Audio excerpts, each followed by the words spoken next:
He was not a soldier.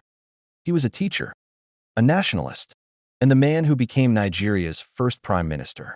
His name was Abubakar Tafawa Balewa.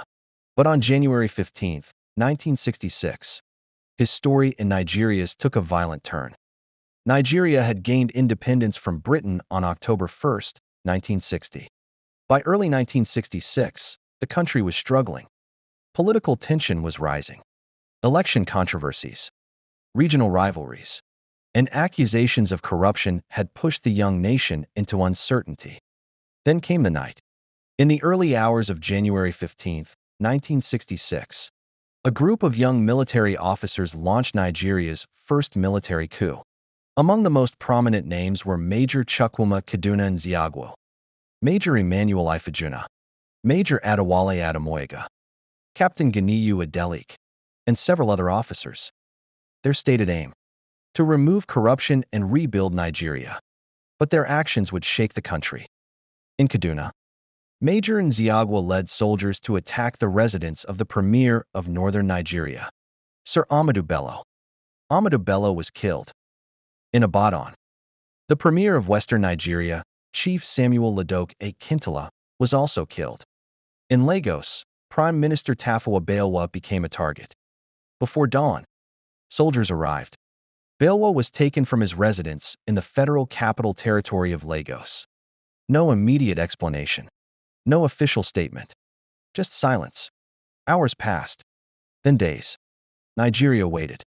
Where was the Prime Minister? Meanwhile, the coup itself began to collapse. Senior military commanders moved quickly.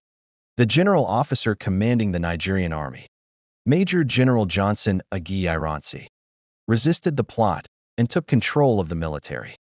By January 16th, the coup had effectively failed, but the country received another shock. On January 21st, 1966, Abubakar Tafawa Balewa's body was discovered near Ada, close to Lagos. He had been killed. Nigeria's first prime minister was gone, and he was not alone. Among those killed during the coup were Sir Ahmadu Bello, Chief Samuel Ladoke Akintola, Finance Minister Chief Festus Okodiyibo, and several senior military officers, including Brigadier Samuel Ademulegun. The aftermath changed everything. Major General Johnson Agi Ironsi became Nigeria's first military head of state. Civilian rule ended, and what began as a single coup opened the door to counter-coups, military governments, civil war, and decades of political instability. To some, January 15th, 1966 was an attempted revolution. To others, it was the day Nigeria's democratic journey was interrupted. But everyone agrees on one thing: Nigeria was never the same again. Do you agree? Drop your opinion in the comments.